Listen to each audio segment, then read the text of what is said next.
poner en la misma oración la palabra modestamente y argentino, y entonces la verdad es que presentarles a ustedes este tema que es cuáles han sido de algún modo mis experiencias al innovar en cirugía, no pretende de ningún modo hacer una autoelegía de mi persona, sino más que nada mostrarle las vicisitudes por las que uno pasa cuando se mete en estos problemas. Y a mí me suele pasar seguido que me meto en esos problemas, porque se explica en esta cuestión. Esta es la curva de adopción de innovación de Rogers, que habla, esto no está, obviamente que no está hecho para la oftalmología, ni para la medicina siquiera, pero está muy estudiado que básicamente la mayoría de las personas, más de la mitad de las personas, son tremendamente conservadoras y les cuesta mucho adoptar nuevas ideas. Hay algunos que son un poco más remolones, pero que en la otra mitad,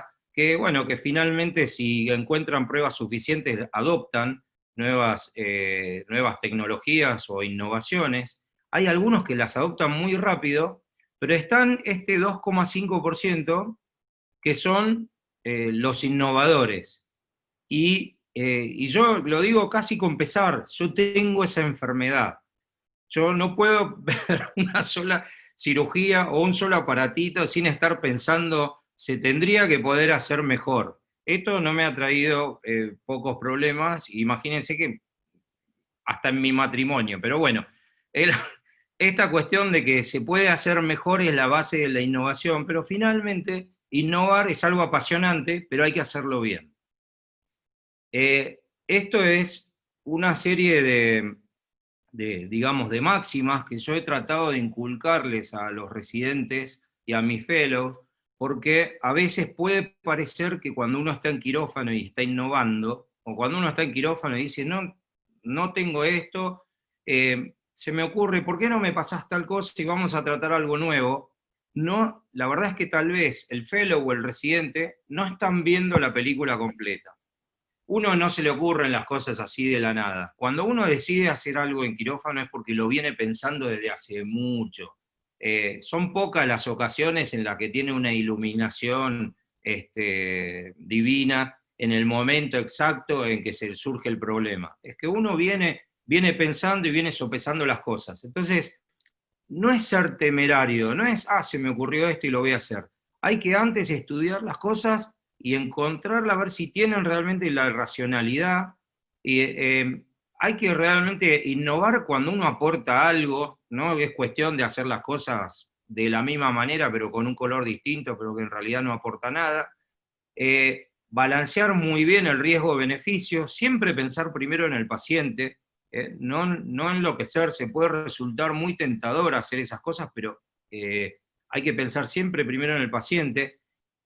Buscar el apoyo y la aprobación del comité de ética, esto es tal vez la parte más difícil, por siempre los comités de ética son organismos o entes formados por gente que están hecha por la antítesis del innovador. El comité de ética siempre va a ser un palo en la rueda, un lastre para el innovador, pero está bueno lidiar con ellos para por lo menos encontrar algún punto en común.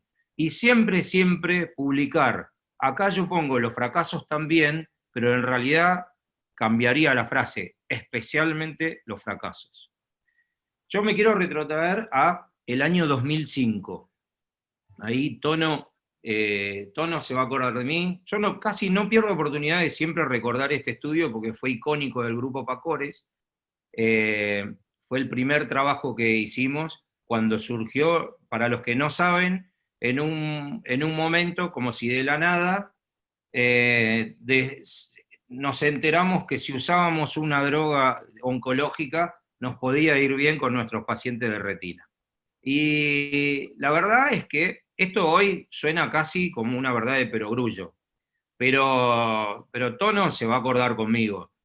Las dudas que teníamos, los miedos que teníamos, estábamos haciendo algo con una droga que no estaba aprobada, toda la industria estaba en contra, y también voy a decirlo porque Latinoamérica hizo punta con esto, especialmente nuestro grupo, y diría que la oftalmología americana, bueno, había algunos que empezaban, pero en general no había un consenso, y les diría que la oftalmología europea estaba abiertamente en contra. Y todo lo que hacíamos nosotros era, realmente lo veían como temerario. Bueno, estuvo bien en ese momento hacer ese, hacer ese paper, porque además nos daba un background científico que tal vez no hubiéramos tenido si solamente hubiéramos usado la droga. Por esos años, mientras estábamos publicando esto, antes de eso, en realidad, claro, ¿por qué usarla solamente en degeneración macular y en edema macular diabético si nosotros habíamos visto que al usarlo en esos diabéticos los vasos se achicaban y se contraían mucho? Entonces, no es que, yo no diría, no sabría decirle si fui el primero o no, eso no importa, pero en todo caso, en ese momento aparte no estábamos tan conectados, así que seguramente muchos tuvimos la misma idea al mismo tiempo, pero la idea fue, bueno, ¿por qué no usar bevacizumab antes de determinados pacientes que nosotros sabíamos que iban a sangrar espantosamente? Vanessa tenía unos 20 y pico de años en el 2006 y vino con una retinopatía proliferativa brutal. Ustedes verán ahí en esa foto, se ven algunos disparos del láser.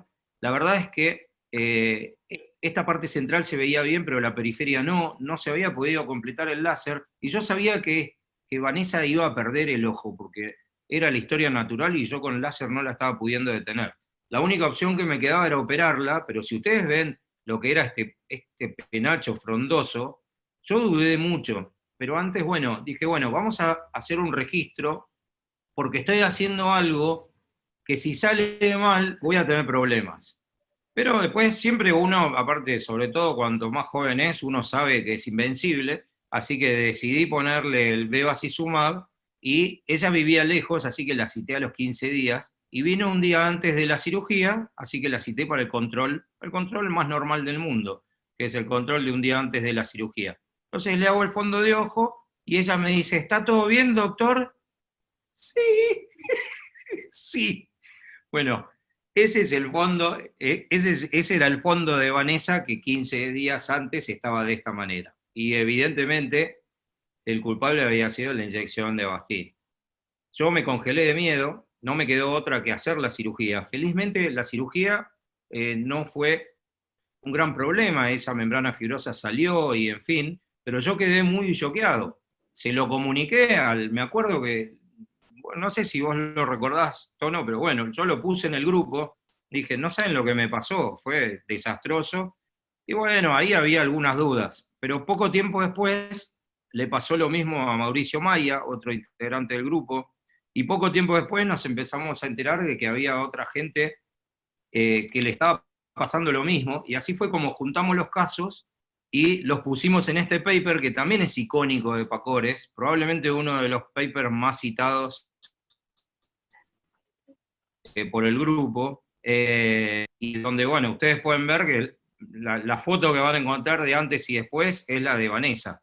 Pero estoy contando este caso porque a mí me enseñó mucho, me enseñó que había tenido un golpe de suerte en prever tomar las imágenes antes y tomar algunos recaudos, pero tal vez no había tomado todos los recaudos. Yo tengo que confesar, en ese momento, yo a Vanessa no le expliqué mucho de lo que estaba haciendo, tal vez porque ella tampoco lo hubiera entendido, pero yo tomé la decisión, y cuando tuve el problema dije, bueno, yo hice esto y yo no sé cómo va a resultar la cirugía, y podría yo ser responsable de tener un problema con Vanessa por haber intentado algo nuevo. Entonces, siempre mucho cuidado, es algo que me enseñó muchísimo.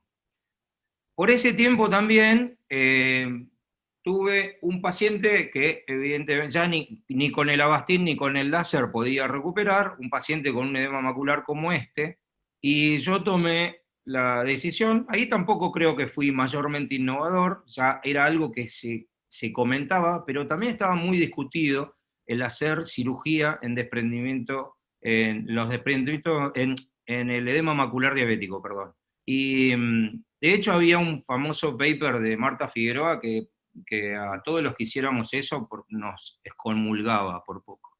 Pero bueno, Marta yo la quiero mucho y es amiga, y en ese momento discutíamos, y yo le decía, pero no, Marta, yo tengo alguna experiencia que esto funciona. Pues no, que no tiene justificación.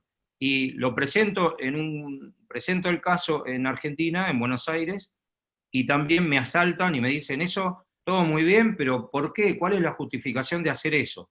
Yo, francamente, me puse a estudiar muchísimo y encontré, a ver, esperen a ver si encuentro, no me digas que no voy a poder ver los videos porque me puedo morir de un infarto. A ver, bueno, a ver si ahí arranca. Sí, ahí arranca. Bueno, y esto era sencillamente, bueno, yo estaba probando ahí porque también es otra cosa, no, propio azul que todavía hoy me lo sigo haciendo porque no encuentro otro que tenía como el mío. Pero bueno, probando eso, en realidad hice esta cirugía y era un paciente que era operario de la empresa Ford, la fábrica de automotores, y lo habían echado por discapacidad visual. Y el otro ojo estaba exactamente igual que esto, y él no tenía recursos. Y fíjense cómo en un año, tardó mucho tiempo, pero en un año él llegó a recuperar hasta 20/40 y recuperó el trabajo gracias a eso. Entonces, terminé dándole, a ver, perdón, qué loco esto, ¿eh? Yo terminé publicando eso porque creía que era algo interesante para todos, pero además me jugué en explicar por qué creía que eso podía funcionar. Después puede estar equivocado o no. Al que le divierta, es un paper de 2, 3 páginas, al que le divierta leer eso, lo puede hacer y puede no coincidir conmigo, pero por lo menos yo tengo una explicación de por qué creo que eso funcionó y funciona. De hecho, hoy está mucho más aceptado como un recurso terapéutico. Otro asunto para los retinólogos es un dolor de cabeza es el agujero macular persistente. La verdad que cuando nosotros empezamos, porque más o menos con Tono somos de la misma época, eh, un agujero macular era algo que no tenía solución. Y más tarde, bueno, desde apareció Gilel y empezaron las nuevas técnicas, y bueno, al final se terminó convirtiendo en algo que tenía indicación quirúrgica. Y para nuestra sorpresa, 80 o 90% de los casos cerraban. Pero muy rápido empezó a haber publicaciones de colegas que decían, yo cierro el 100%. No hay mejor detector de mentiras que ese, porque el que sea el 100%, o está mintiendo o operó uno solo. Así que es un dolor de cabeza cuando no cierra, y yo siempre estuve buscando a ver cómo se puede hacer con esos pacientes que a uno le van quedando, y una cosa que se me ocurrió es que lo que estaba ocurriendo era que la retina se retraía. Entonces, ¿cómo se iba a volver a juntar, aunque le sacáramos la membrana limitante o lo que fuera, si la retina ya estaba retraída? Entonces, una forma fue pensar, bueno, tendríamos que estirarla. ¿Y cómo? Bueno, sobre todo como esto pasa en los agujeros que son grandes, de más de 400 micras, la idea era conceptualmente, si teníamos, por ejemplo, un espacio de retina o un segmento de retina de 2 milímetros, al inflarlo con una burbuja, esa retina se estira y pasa a tener mucho más. Y si uno lo sigue inflando, pues entonces íbamos a tener la retina más distendida y la íbamos a juntar. Bueno, esto les confieso que, bueno, a ver, qué lástima que no lo pueden ver a pantalla entera, pero espero que se vea bien. Como ven, bueno, ese es el azul. Eso es para mostrarle que ya estaba operado antes, que ya le había sacado la limitante y que aún así no había cerrado. Y ahí ven cómo estoy inyectando en un lado. ¿Se ve bien? Ok. Inyecto en 3 o 4 puntos alrededor de la mácula y lo voy levantando, y en el último, en la última, también inyecto, y si puedo meto un poco de aire, porque eso bloquea los agujeros, y como ven, termina levantando la mácula. Bueno, y finalmente uno hace un intercambio y vas a eso. Bueno, esta es una, esta es una técnica que después, bueno, después la publicamos, qué sé yo. Lo que a mí me dio un par de satisfacciones, pero no fue la solución definitiva a todos los problemas. De todas formas, me dio una cosa muy interesante. El desarrollo, el manejo de esas ampollas, bueno, acá las cosas se ven raras en este formato, pero bueno, acá hay una jeringa y una cánula, y en el fondo está la cánula la famosa cánula de 38 o de 41, que es la que usamos para esto, y es una jeringuita de insulina, y esto si se hace manualmente, también se puede hacer la inyección con algunos de los equipos que usamos, con un flujo más o menos de 6 de 6 centímetros cúbicos por minuto, que es la forma que más o menos con ese flujo la ampolla se forma bien. Hay algunos tips, que es que hay que mantener la punta de la cánula en tensión como un foil, por eso puse esta imagen de esgrima de abajo. La punta hay que apoyarla y generar un poquito de presión como para que se arquee un poco mientras se le da presión. Todas estas cosas que parecen, bueno, pero no se podrá hacer de otro modo, no, les aseguro que primero que hay que probar mucho antes de que las cosas salgan. Eh, Finalmente, es una técnica que yo hoy no dejé de usar porque Tamer Mahmoud me ganó con una técnica muchísimo mejor, que es la del trasplante de retina, y entonces yo mismo, si puedo, cuando tengo algún problema de esos, la uso, es una técnica muy superadora. Pero me dejó un aprendizaje interesante porque ustedes saben que en el pipeline de los tratamientos retinales vienen una serie de una serie de terapias para trastornos genéticos, y, y todos esos implican inyectar la droga debajo de la retina exactamente con esta técnica. Así que para cuando eso llegue, yo ya voy a estar listo. Pero bueno, como decía, eso no resultó ser tan exitoso. La verdad es que me fue bien eh, prácticamente en 2 de cada 3 casos, pero cuando apareció la técnica de Tamer, la dejé de lado. De hecho, ya había dejado de lado esto, y en los pacientes que me habían fallado con esta técnica, dije, bueno, vamos a probar algo distinto. Y ahí esto es algo que de algún modo Tono lo vio, porque lo presenté por primera vez en septiembre del año pasado en Bariloche, y lo que decidí es usar membrana amniótica liofilizada.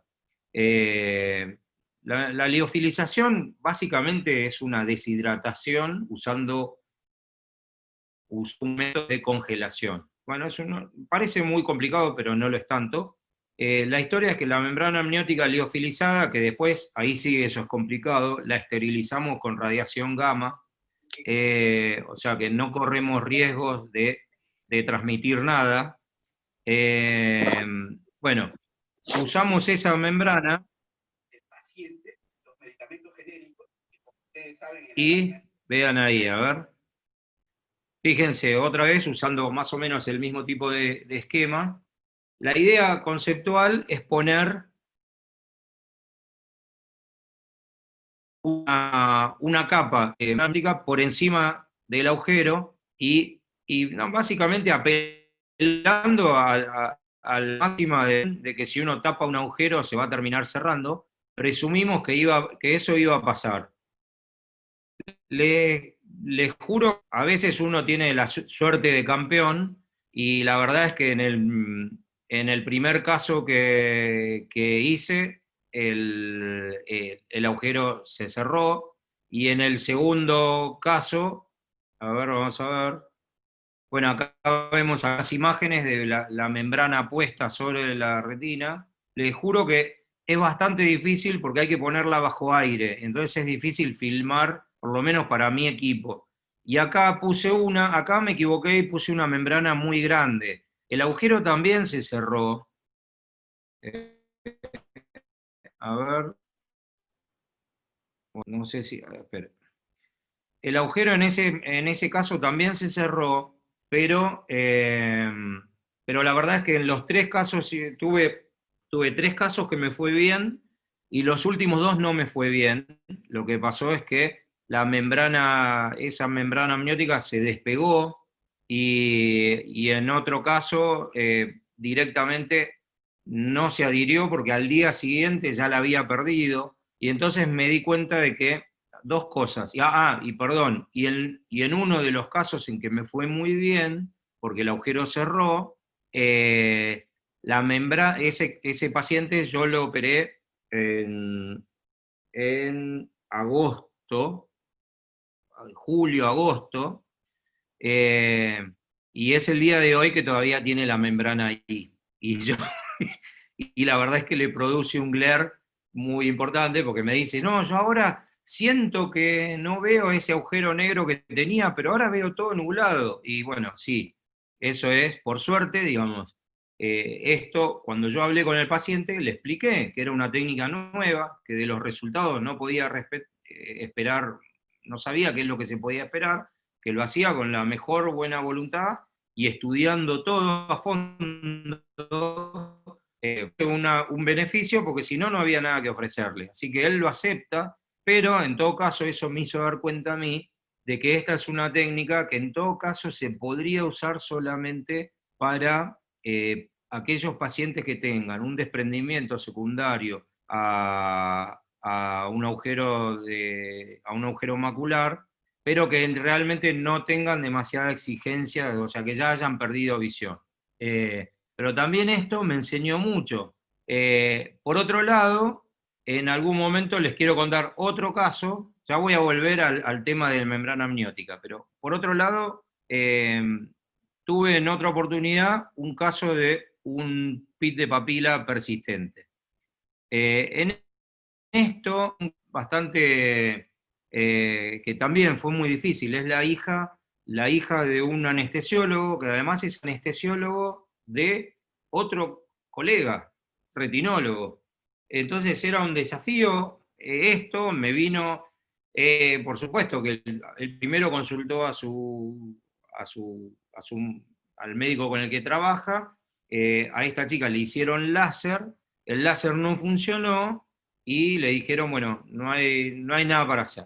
Y ese es el castigo que uno tiene, ¿no? Porque tal vez eso hubiera sido lo lógico, y, y uno siente esa compulsión de, bueno, pero tal vez haya algo para hacer.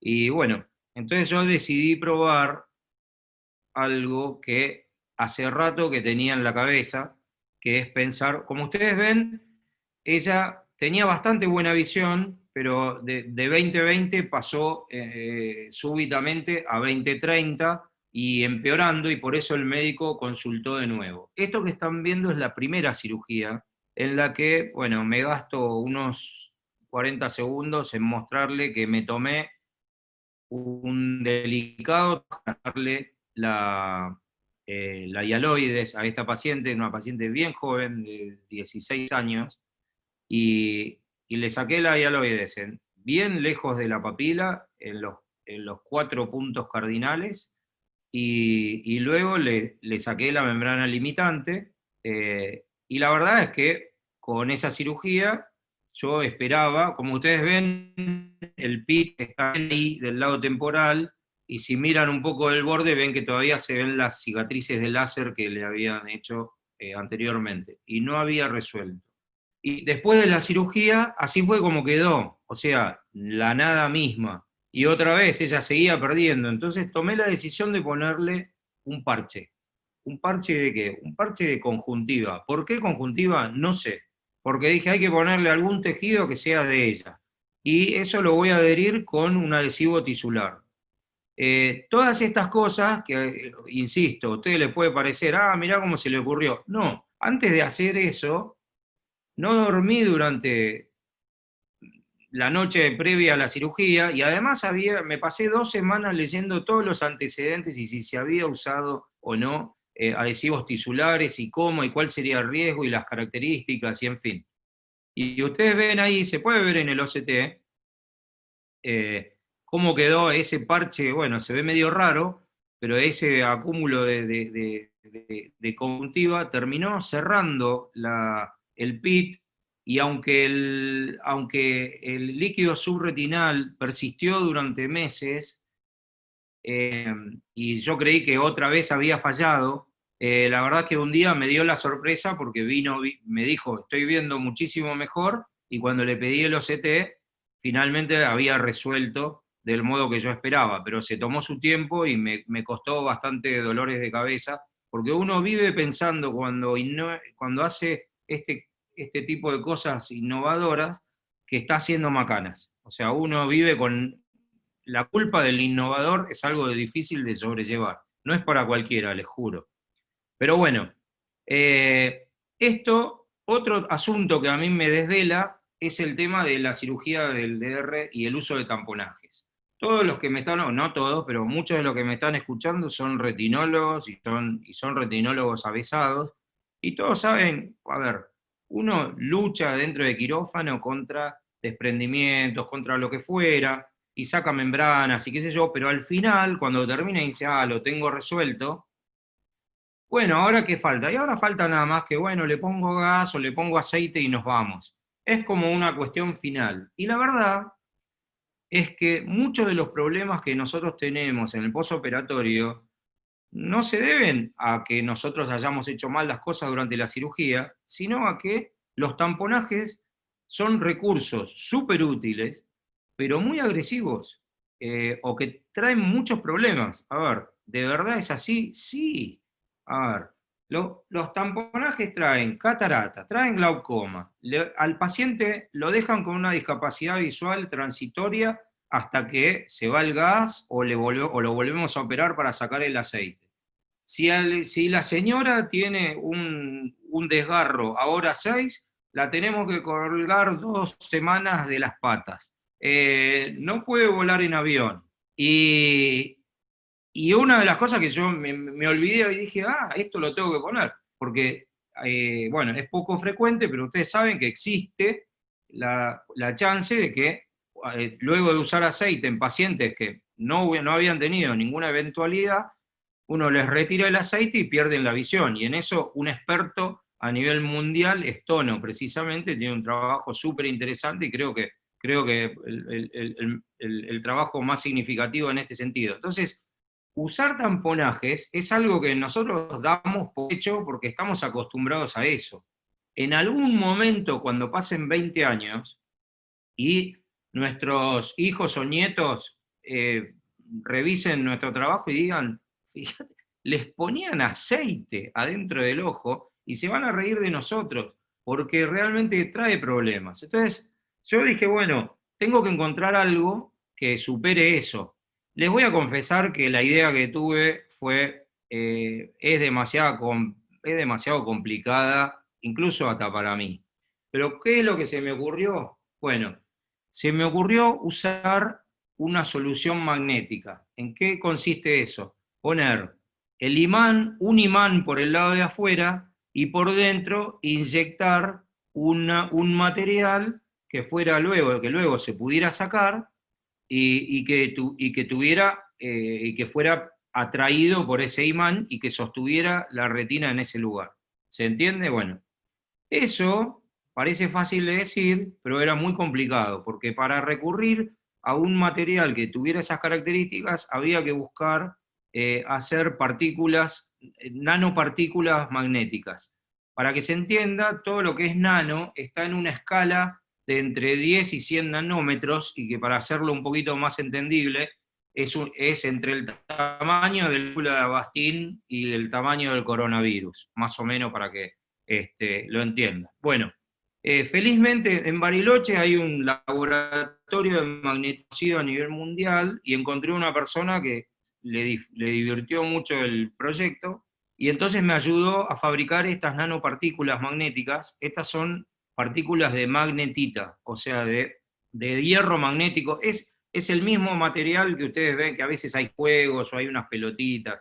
Básicamente es lo mismo, pero lo que es muy difícil es hacerlas a nivel nano y en forma homogénea. Pero además, haciéndolas así, hay que además recubrirlas. Entonces hay que recubrirlas con una capa de un material, una monocapa oleica y un polisacárido para que se puedan mantener en suspensión. Además les hicimos estudios para ver que esas nanopartículas con infrarrojo, para que no estuvieran contaminadas y no estuviéramos metiendo algún material tóxico o perjudicial para la retina.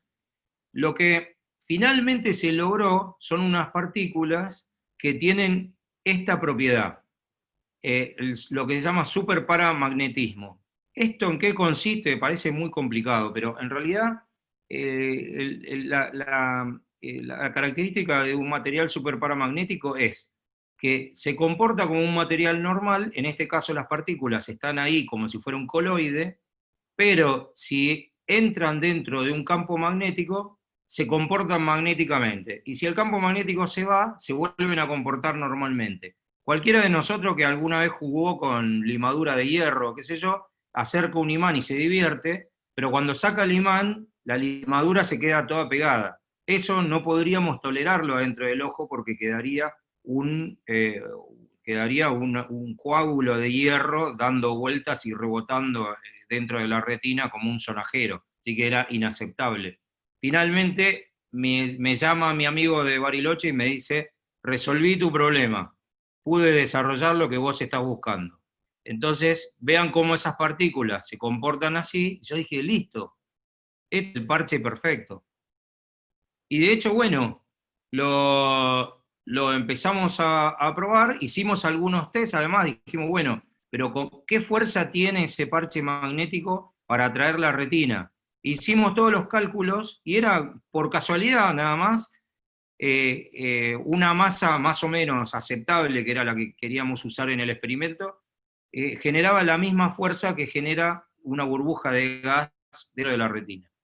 Después tuvimos que diseñar el imán, lo diseñamos con esta forma, lo cubrimos de oro, aunque después lo cubrimos de titanio, pero acá estoy mostrando la foto de cuando estaba recubierto en oro, y lo probamos, ahí ustedes lo ven, lo probamos en conejos, para testear toxicidad y en fin, y también hicimos análisis de microscopía electrónica para ver cómo estaba recubierto el imán y si la capa realmente protegía a los tejidos. Hicimos, por supuesto, tejidos de testeo toxicológico en todos los tejidos de la rata, y finalmente, ven, ahí estábamos operando conejos, se debe ver muy chiquitito en la pantalla de ustedes, pero bueno, y esto eran las cirugías que hacíamos para probar si nos iba bien. Entonces yo ponía un imán por debajo de eso, por debajo de los músculos, y lo que probar, ahí no era desprendimiento, lo que quería probar era si las partículas volaban hacia, y como ven, esas partículas van hacia arriba, es difícil pero flotan y que viajan hacia el campo magnético que generaba el imán. Bueno, la verdad es que lo mismo. Una vez que terminamos con esas pruebas, bueno, a ver, sí, lo lógico por ahí es hacer un fase 1 muy complicado, pero sí en un paciente que había tenido ya un desprendimiento de retina en el otro ojo, esto fue muy complicado, y había tenido muchos problemas con el aceite, el paciente de ningún modo quería ponerse aceite, y, y me pide a ver si no hay otra cosa. Entonces le dije, mire, esto es experimental, bueno, fuimos al comité de ética, hablamos, qué sé yo, el señor firmó el consentimiento informado, lo vigilamos con mucho, pero bueno, finalmente lo que ustedes están viendo acá es lo que hicimos en el primer paciente que operamos con esas nanopartículas. O sea, esto ya no es un conejo, esto es un señor.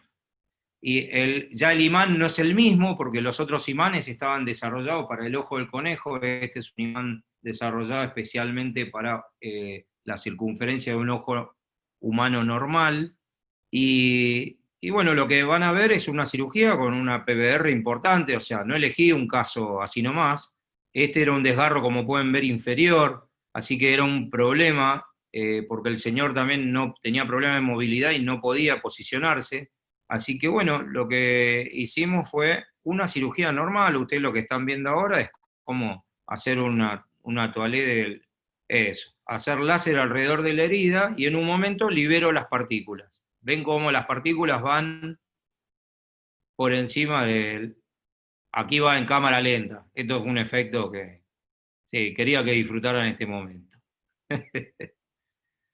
Pero bueno, esto es lo que, esto es lo que finalmente pudimos hacer, y la verdad es que es algo que resultó muy bien, y este es el resultado. O sea, ese paciente terminó, acá se ven las lesiones de láser que habíamos hecho en inferior, y es un paciente que terminó bien, muy contento. Finalmente, ¿por qué no prosperó esto? Y porque para hacer que esta técnica prospere y se acepte, hay que hacer inversiones enormes y, en fin, yo estaba lejos de mis posibilidades. Pero finalmente, como me pareció que eso es muy complejo, dije, bueno, ok, esa técnica no, pero ahora que estoy haciendo cosas con membrana amniótica, ¿podría yo volver a usar el mismo concepto de evitar usar tamponajes pero usar, en vez de algo magnético, usar membrana amniótica? Bueno, lo cierto es que sí, lo hice, y ah, y ahora van a ver, la verdad que lo empecé a hacer a poco después de volver de Bariloche.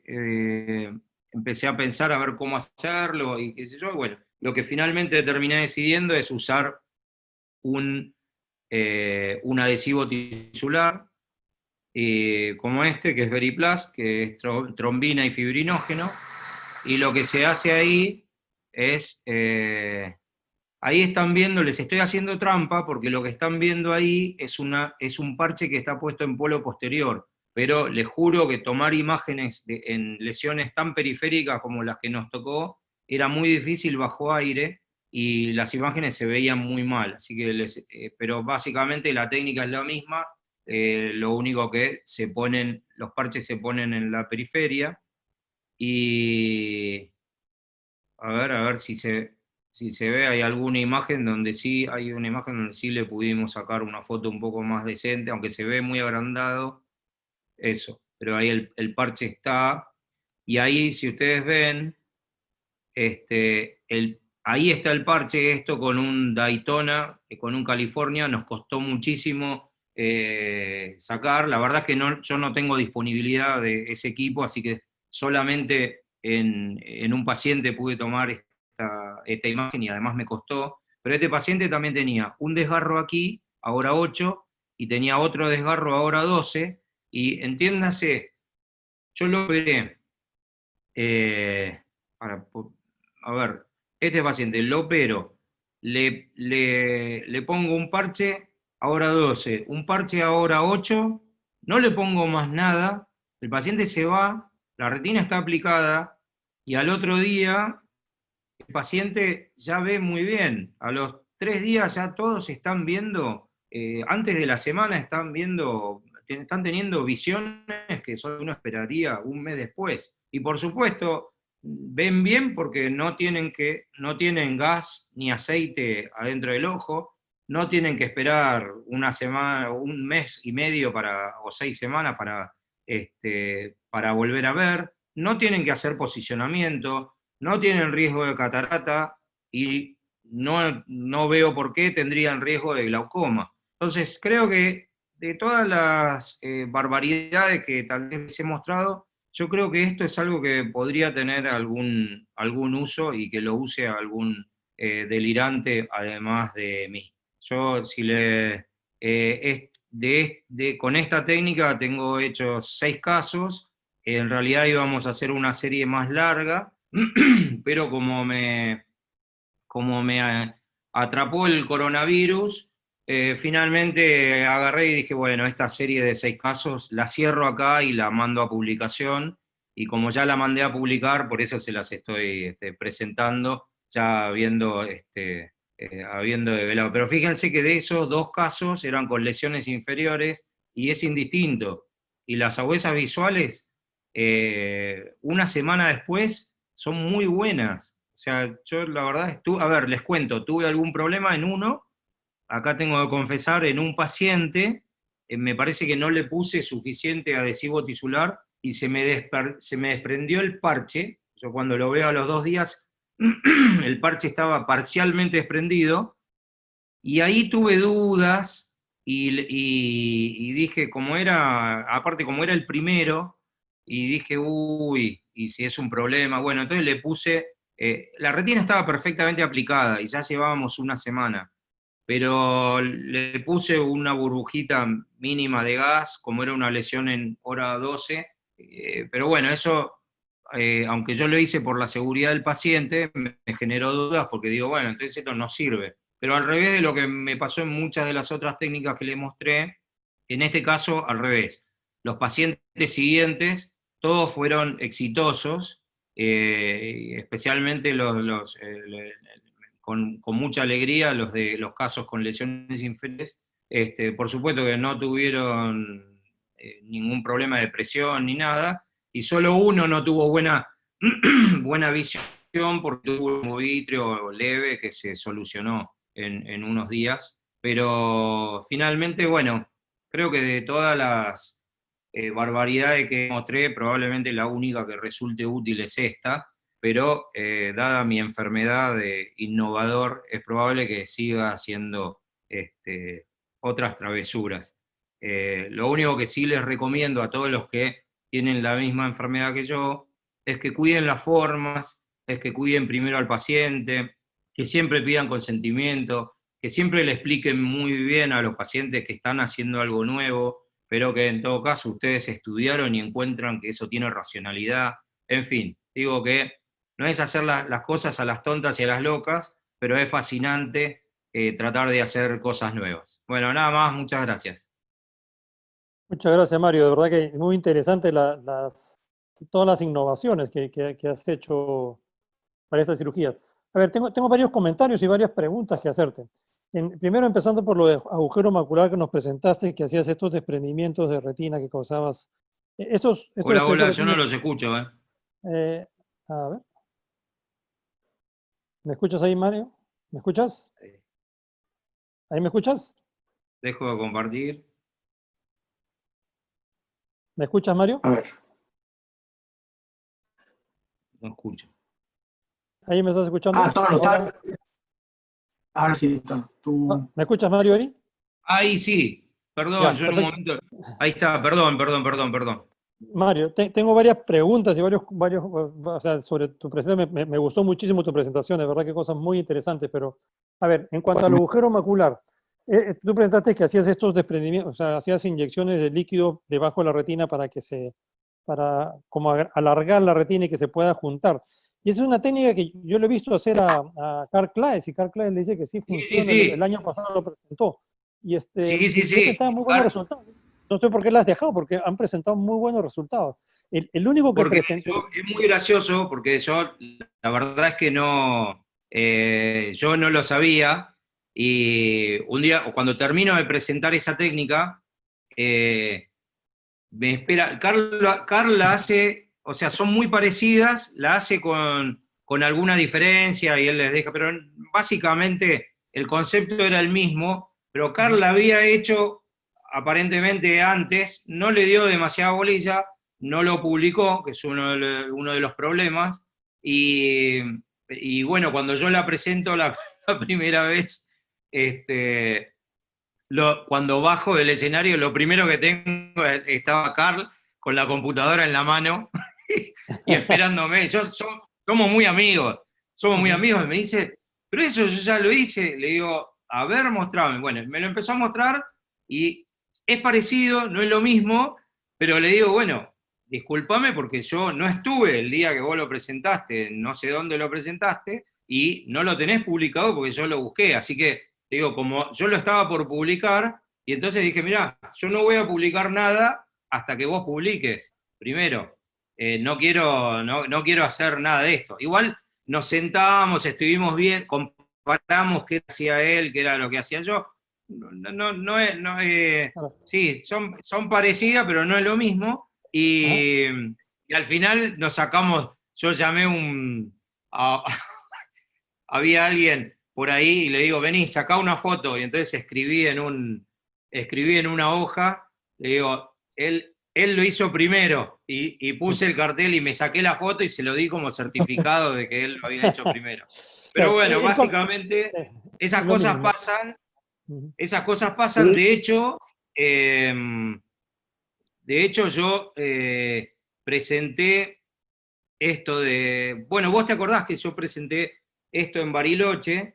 y, y, y de casualidad, por ejemplo, recientemente, hace un mes, hubo, no me acuerdo el nombre ahora, un suizo que hizo teleconferencia con el Hospital de Clínicas y estaba presentando algunas cosas y dijo, bueno, y ahora lo último que estoy haciendo es esta técnica novedosa, yo qué sé, y, y presenta exactamente lo mismo, los parches de membrana amniótica, pero parecen las mismas fotos que mis pacientes.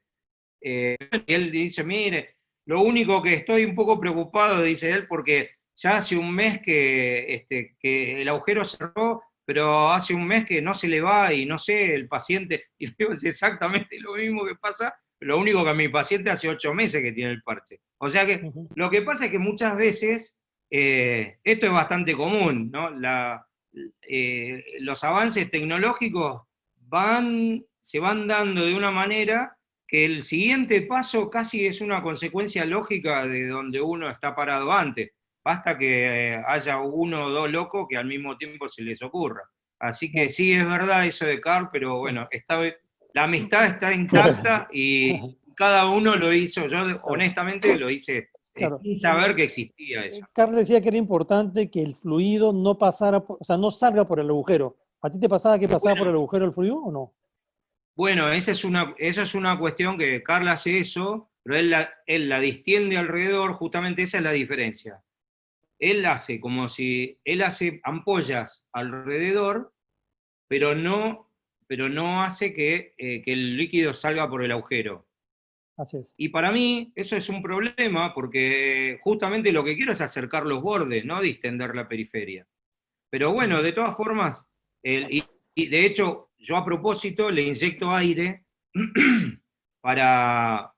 porque el aire al final te hace una distensión grande Ujú. y, y después en realidad, yo porque en esto no me podía detener mucho en todas las técnicas, pero cuando uno hace el intercambio fluido-aire al final, eh, ahí es donde yo casi te diría que el paso crítico de la técnica que yo hago en realidad es ese.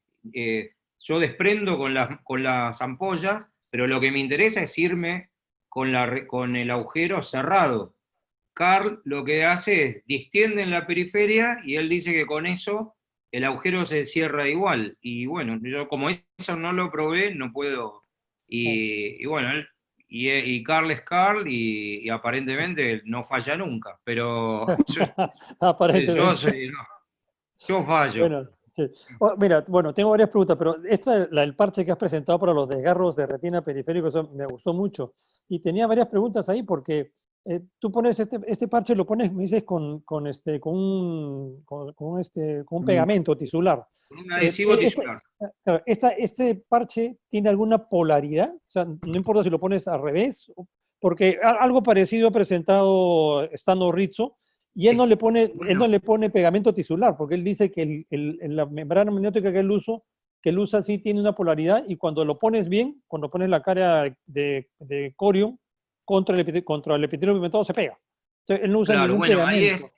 eso es un poco lo que te digo, de que yo estaba trabajando en esto cuando vi el trabajo de Stano, pero acá las diferencias son mayores, Ujú, porque básicamente, Stano usa membrana amniótica fresca. ujú, ¿Está bien? O sea, eso tiene una ventaja importante, que es que la membrana amniótica fresca es un tejido, son células vivas y células activas, además con un enorme poder, o sea, está llena de stem cells, o sea que tiene, la verdad que es un tejido súper rico y que apenas que si lo pones se adhiere. porque se adhieren célula a célula, o sea, finalmente lo que empieza a pasar es que las células se entrelazan, son dos tejidos pegados que se pegotean como si fuera una cicatriz. Eso yo lo veo como un valor enorme. Ahora, ¿qué desventajas tiene usar membrana amniótica fresca? A ver, lo mismo que es una ventaja es una desventaja. Más ahora en tiempos de coronavirus. O sea, uno está poniendo un tejido vivo con células vivas. ¿Está bien? O sea, lo segundo es que ese tejido está fresco porque tiene que mantener una cadena de frío. Uno, no sé cómo es en otros países, pero tengo entendido que más o menos en todos lados es igual. Ese tejido hay que manejarlo como si fuera un tejido donante. O sea, que hay que usarlo, hay que tener un banco de membrana amniótica, uno tiene que estar autorizado, hay que hacer la trazabilidad, hay que hacer toda esta cuestión. Y uno tiene que tenerlo, cuando tiene el caso, tiene que pedirlo especialmente para esa oportunidad. Y como dije, uno puede antes testear una muestra del tejido que va a usar para hacerle pruebas serológicas, para no transmitir ninguna cosa rara, pero, a ver, uno puede preguntar, porque eso es lo que uno hace, cuando uno hace pruebas serológicas, uno pregunta si tiene hepatitis, no, tiene SIDA, no, pero si uno se olvida o no tiene la capacidad de preguntar lo que tiene que preguntar, podemos estar transmitiendo algo. La membrana que usamos nosotros al estar liofilizada, para empezar, está totalmente deshidratada. ¿Está bien? No es un tejido húmedo, por lo tanto, todas esas cuestiones de banco o de manejar, no. Yo la verdad es que hoy en día, bueno, a mí se me reían, pero yo entraba a quirófano con un sobrecito en un pouch que tiene como si fuera un papelito adentro, y esa es mi membrana amniótica. Y la uso, y después cuando me voy, me la llevo a casa en el bolsillo. Y está todo en un pouch estéril, en fin. ¿Cómo la esterilizamos? Bueno, nosotros, por ahí no en todos lados, pero nosotros en Argentina tenemos bastante desarrollo nuclear, y es relativamente fácil mandar cosas a esterilización por radiación gamma. Entonces, la radiación gamma es una esterilización física, entonces no tiene los problemas de usar algún gas o qué sé yo, sino que anula, destruye totalmente todo ADN que se le pueda cruzar, y entonces eso es totalmente estéril. Pero bueno, la desventaja que tiene usar esto es que no se adhiere así. A ver, en realidad me voy a corregir un poco, porque si vos estás bajo aire y cuando terminás, o sea, tenés el desgarro, y cuando terminás le haces láser alrededor, y todos los bordes están muy secos, y vos ponés un parche de tamaño grande, eso se adhiere y es difícil que se salga. Pero por la experiencia que tuve con usos en mácula, me doy cuenta que aún cuando yo hacía eso con cierto cuidado, algunas se me salían. Y ahí fue donde, mezclando eso con la experiencia del PIT y yo qué sé, dije, bueno, vi que lo de usar adhesivos era seguro, y dije, bueno, ¿por qué no usar esto y estar seguro de que todos los parches van a quedar en su lugar, y no estar prendiendo una vela que no se me despegue el parche? Y así fue como decidí hacerlo de este modo, pero te aseguro que si lo hicieras sin adhesivo, por lo menos la mayoría de los casos te quedaría adherido y cerraría de todas formas. Vale, o sea, si te entendí bien, tú pones el parche bajo aire, y antes de poner el parche le haces un láser alrededor del agujero. Bueno, es que yo hago una cirugía como la hacemos todos, normal, hasta el punto que vos reaplicás la retina, hacés la toalé del desgarro si hay que hacerla, y cuando ya está todo, ya o bajo aire o bajo perfluoro, le hacés láser alrededor de la herida. Hasta ahí es una cirugía normal. Ajá. Ahora, en el momento que uno dice, bueno, yo ya terminé, ahora le voy a poner gas, o ahora le voy a poner aceite, bueno, no, ahora le voy a poner un parche. Ok. Si estoy bajo perfluoro, bueno, tengo que sacar el perfluoro, hacer un intercambio, porque el parche se pone bajo aire. Ok. Entonces, una vez que estás bajo aire, entras con el parche. Una de las características también, que eso es muy importante, Tono, es que esta membrana liofilizada tiene unas características físicas que me sorprendieron. O sea, es muy resistente, y al principio yo había abierto, abrí una entrada con un Bilance en par plana, porque dije, esto se me va a romper, qué sé yo. Pero después dije, bueno, no, ¿por qué soy tan tonto? No tengo que esperar a hacer una cirugía para probar esto. ¿Por qué no pruebo in vitro, experimental, bajo el microscopio, a ver si la membrana pasa a través del trocar? Bueno, pasa perfectamente, y de 20 veces que probé, nunca se me rompió ni una sola membrana. Entonces lo que uno hace es, si tenés la membrana como mostré en el video, que es como si fuera un papel, vos la tomás, la enrollás un poco, y tiene un poco de memoria, así que queda, y así como la enrollaste, bueno, acá te tiro un tip. Yo uso trócares de 23 con forceps de 25, de modo que me deja un espacio para que la membrana pase, pero pasa perfecto. Entonces, la enrosco, la paso, y una vez que estás adentro, solita se empieza a abrir, como cuando uno arruga un papel y lo suelta. Se empieza a abrir, y bueno, entonces vas y lo pones. Insisto, lo ideal es que pero ahora no, pero acá también te estoy ahorrando, te estoy ahorrando información. Viste que el adhesivo tisular tiene dos componentes, son como estos pegamentos Sí. como esta soldadura plástica, ¿no? Ujú. Uno es el pegamento y otro es el acelerador, digamos. Bueno, yo también tuve un aprendizaje ahí, y entonces terminé definiendo la técnica de este modo. El tema es, lo lógico es, bueno, le pongo uno de los componentes, le pongo el otro y después pongo el parche. Ujú. Pero resulta que cuando hacía eso, se me formaba como se forma como una gota, y se formaba como un coágulo. Entonces el parche iba como arriba de un coágulo, y eso no me gustaba. Yo quería que el parche fuera bien flat, ¿está? Ujú. Entonces lo que terminé cambiando en la técnica es pongo uno de los componentes primero en el área del desgarro fotocoagulado. Después pongo el parche, y arriba le pongo el otro de los componentes. Hago como un sándwich con el parche en el medio, y así sí me quedan flat. Ujú. Y así que bueno, son esos tips. Ah. Y al final de la cirugía lo dejas con aire. Pero yo creo que esto, de tantas pavadas que uno hace, creo que esto realmente me conforma mucho, porque es simple, es sencillo, no es Claro. caro.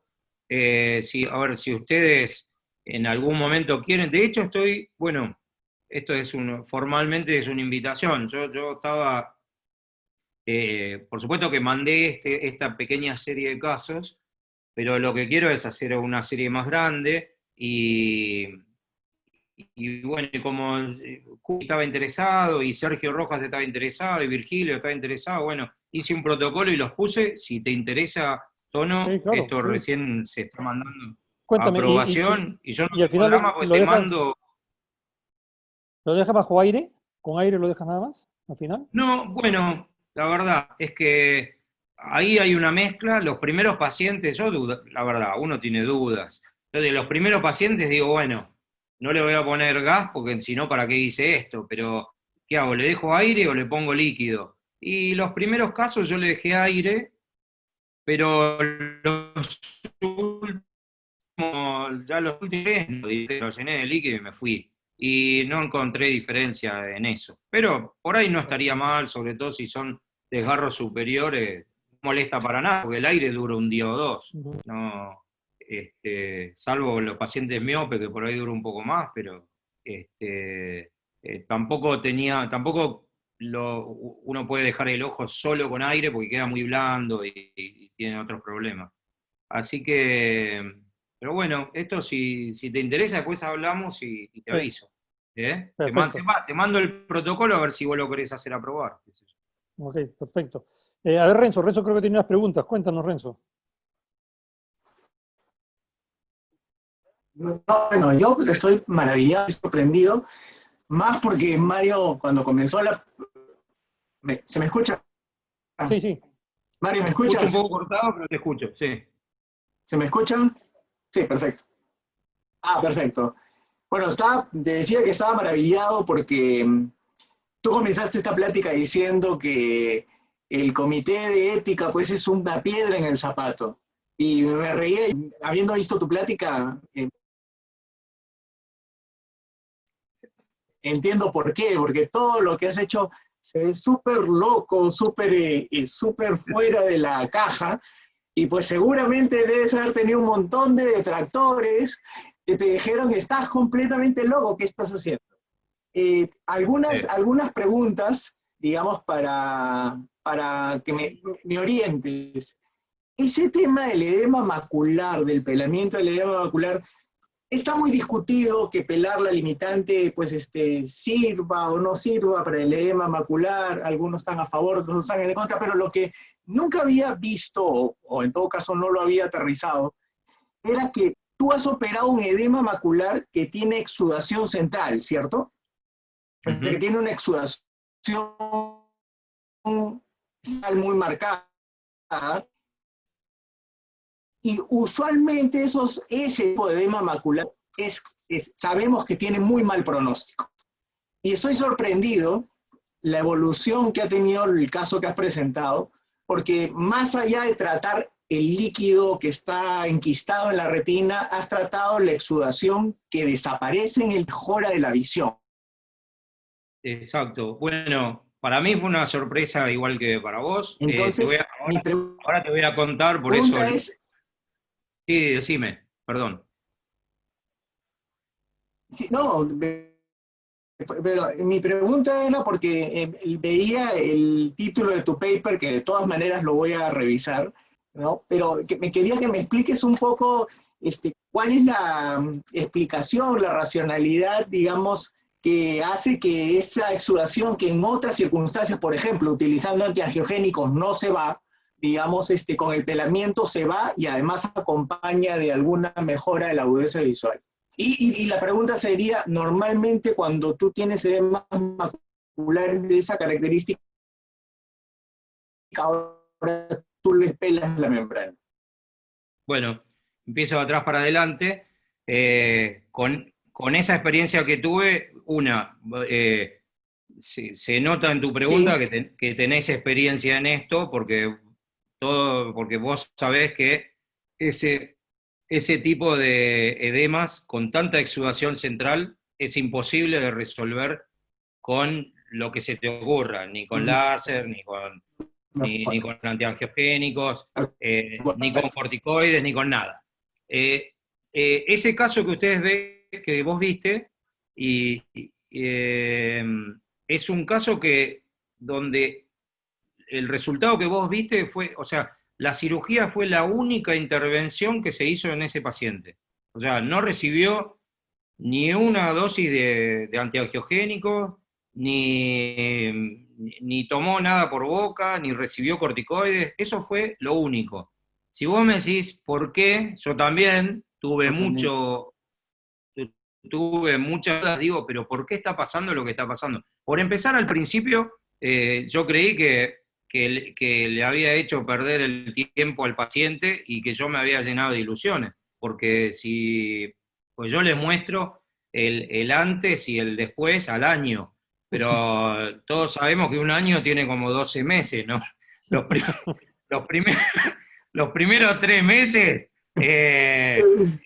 eso, la culpa del innovador. Digo, ¿para qué le hago la cirugía a este? Ahora el tipo me dice, doctor, yo estoy igual, doctor, yo estoy igual. Y de repente empezó mágicamente a decir, estoy mejor.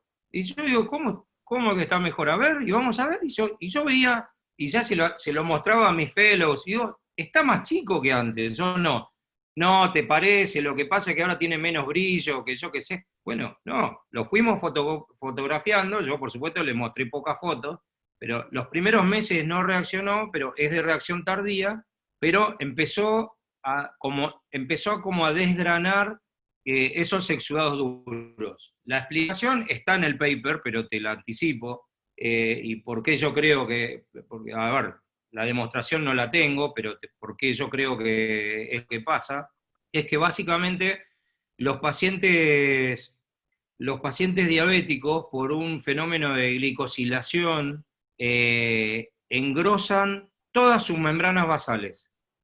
Todas, no solo. Y la membrana limitante interna es una membrana basal.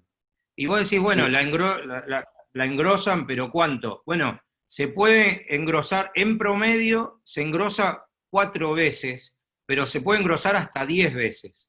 Entonces, finalmente lo que termina pasando es que entre el epitelio pigmentario, que es extremadamente hermético, y aparte en el diabético está muy poco afectado o nada, y la membrana limitante interna, lo que termina, cuando está dilatado, o sea, a ver, la membrana limitante, normalmente, si la ves yo te podría mostrar imágenes de cómo es la membrana limitante, una membrana limitante normal. Está como muy bien diseñada y tiene cada tanto unos poros, unos agujeritos. Por eso es que cuando nosotros inyectamos intraocular un antiangiogénico, hace efecto en la retina, porque perfora la mayoría de las membranas limitantes. Pero en este tipo de pacientes tienen un engrosamiento tal, que además en la cirugía lo nota. Uno hace el peeling de esas membranas y parece un cuero. No es una membranita limitante de esa que uno la suelta y cae como una seda.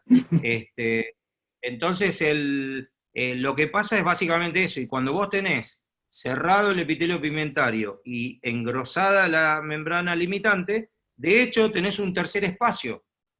Y además, no solo eso, tenés un tercer espacio que está lleno de proteínas, de lipoproteínas, o sea que es un tercer espacio extremadamente osmóticamente activo. ¿Se entiende? Sí, sí. Entonces, Sí, si vos liberás la limitante, y lo que empieza a pasar es que todo eso que estaba atrapado ahí y empieza a salir. Pero no hay otra explicación, por lo menos esa es la que yo entiendo, pero por supuesto puedo estar equivocado, pero bueno, me animé a compartir. espectacular. Otra pregunta que me quedó cuando veía te había ido también 3 de 5 casos de agujero macular que le pusiste la membrana amniótica sobre el agujero. Sí. La pregunta es, ¿por qué no intentar, parecido a la técnica de Stanislao, debajo del agujero? Porque encima del agujero era posible pensar que se podía mover la membrana y de repente meterlo, encajarlo en el agujero podía ser una mejor alternativa. Bueno, porque está bien, no es algo que en nuestro equipo lo discutimos, nos llevó largas mesas de café. Ajá. El tema es que Stano usa, y yo seguí muy de cerca la técnica de él, como te dije, usa un tejido vivo que es como una babita, y él tiene esta cuestión de meterlo, que a mí me da un poquito, porque Stano es un tremendo cirujano, y evidentemente se maneja con una sutileza de conde del norte de Italia, pero él agarra la mácula por el borde, la levanta con una pinza y mete adentro la membrana, y después la acaricia y la vuelve a poner. La verdad es que uno, tomando aire, respirando, lo puede hacer, pero yo no le dejaría hacer eso a un fellow mío porque me deja, olvídate, o sea, me devuelve me devuelve un moño. Entonces, bueno, esa es una cosa. Pero la segunda es que el material que él usa es muy blando y muy adaptable. La membrana liofilizada es más parecida a un papel. Entonces es rígida, o sea, yo creo que hasta podría cortar el borde del agujero si si lo hiciera correr cuando está seco, porque después cuando se humedece se pone así. Así que yo podría humedecerlo y meterlo adentro. Pero en todo caso, me pareció Ok, claro. me pareció que era mucha manipulación de la mácula y no me gustó tanto. Y como digo, al mismo tiempo, cuando surge algo nuevo, aunque yo no soy por ahí el que se le ocurre una innovación, pero cuando Tamer me mostró técnica, lo primero que hice fue ir a hacer la técnica de Tamer. Y la técnica de Tamer es muy buena. La verdad que el trasplante es muy bueno, funciona. Tiene un pequeño bemol, que es que uno tiene que ir a hacer un agujero en otro lado. Yo creo que todos estamos, todos tenemos los skills suficientes como para saber que sacamos un parche de un lado, de un lugar seguro, y no vamos a provocar problemas, pero por ahí en manos menos experimentadas, eso algún día, estoy seguro que en algún lado debe haber habido algún desprendimiento que no está del todo declarado. Así que, pero bueno, en todo caso dije, bueno, a ver si podemos usar esto, pero ya te digo, no me parece una mala técnica, pero tiene ese problema además que no desaparece. O sea que no pasa lo mismo que le pasa a Stano con la membrana fresca, y no pasa lo mismo que le pasa a Tamer con el parche de retina. La membrana liofilizada no desaparece. No desaparece. Entonces es para usarla en la periferia. Yo no la usaría en el polo posterior. Claro, y un comentario para lo de que hablabas de Espectacular, Optic Bit. espectacular. Para lo que hablabas de Optic Bit, ¿qué ventaja le ves a usar conjuntiva y no usar esclera como están usando ahora algunos que lo hacía Eckhart? ¿Por qué uno y el otro? ¿Cuál es la ventaja? Te digo la verdad, yo porque un día las explicaciones a veces son mucho más humanas que otra cosa. Un día, especialmente cuando presenté lo del, en Euretina, lo de las partículas las nanopartículas magnéticas, Eckhart se ofendió muchísimo y dijo, no, no, y empezó a gritar, ¿no? Y decía, es una barbaridad, qué sé yo, y iba por los pasillos diciendo, iron in the eye, iron in the eye.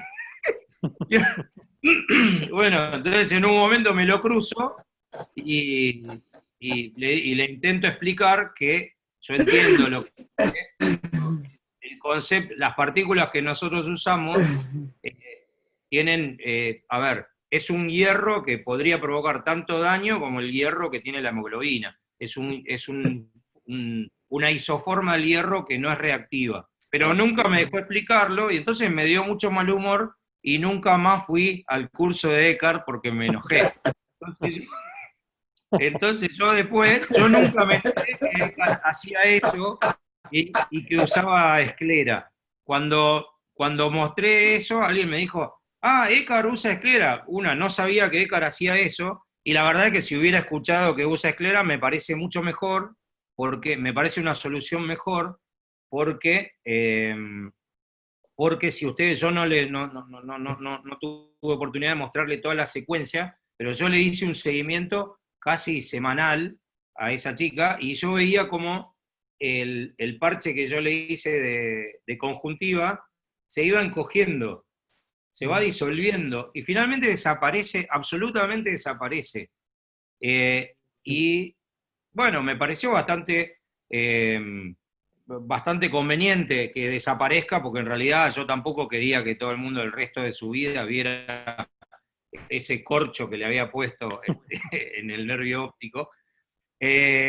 Pero también me dio que pensar que si uno a lo mejor no lo pone bien o no lo pone exactamente en el lugar, o qué sé yo, eso podría disolverse antes de que se genere, de que esté solucionado el problema. Así que a mí la solución de poner un parche de esclera me parece mejor, mal que me pese, buena idea de Eckhart. Pero por otro lado, yo creo, porque eso también, yo hablando de estas cosas, termino, porque una vez que lo hizo Eckhart, todo el mundo empieza y yo pongo, qué sé yo, pero como te digo, nadie publica los casos en los que ponen el pedacito de esclera y se les sale, pero son muchos. Entonces, para mí, el uso de adhesivo tisular, sí, el uso de adhesivo tisular puede ser una ventaja. Y me guardo como inquietud personal, yo te digo la verdad, yo creo que poniendo solamente el adhesivo tisular, eso tendría que funcionar. Porque yo no estoy tan seguro de que lo que sirvió fue el pedazo de conjuntiva que yo puse. Finalmente, uno termina dejando una especie de clot, un coágulo sobre la papila, que cubre todo, más allá de lo que... Porque es muy difícil, Tono, dosificar. Cuando vos querés poner una micro gotita que esté en ese lugar y estás apretando la jeringa, olvídate, sale un chorrito, sale una gota gruesa y se te junta con lo otro y ya se hace un coágulo. Y no sé, 20.000 veces, y bueno, ya te digo, lo he usado en otras cirugías, o sea, siempre estoy haciendo esas travesuras, y eso me dio la experiencia como para usarlo en periferia. A mí me parece que es un buen recurso, pero bueno, eso habría que hacer algún estudio un poco más seriado. Lo que pasa es que, ¿cómo hacemos para conseguir muchos PIT? Es difícil. Así es. ¿Tienes otra pregunta, Renzo? No, está súper bien. Además, yo ya creo que hemos abusado de Mario. Sí, así es, me llamo No, me divirtió. No, les digo la verdad, yo les di esta presentación con mucho miedo de que dijeran, uy, este está loco, que nos hizo... Bueno, ya te conocemos, no te preocupes. Sí, eso ya está bien. Oye, Mario, muchísimas gracias, de verdad que está muy buena tu presentación y yo creo que es un estímulo para la gente joven a que conscientemente vaya haciendo cosas nuevas, que innove en cirugía y en la práctica diaria, pero conscientemente con ciertos patrones y ciertas regulaciones que debemos tener. Muchísimas gracias, está muy buena tu presentación, espero pronto tenerte aquí en Lima o pronto podernos comunicarnos y vernos. Así que gracias y bueno, y a todos buenas noches, gracias Renzo por esta participación. Gracias, Bueno. Mario, gracias, Tono. Espectacular una vez más. Un placer. Un honor. Gracias Mario, un abrazo, chao, chao. Chao, hasta luego.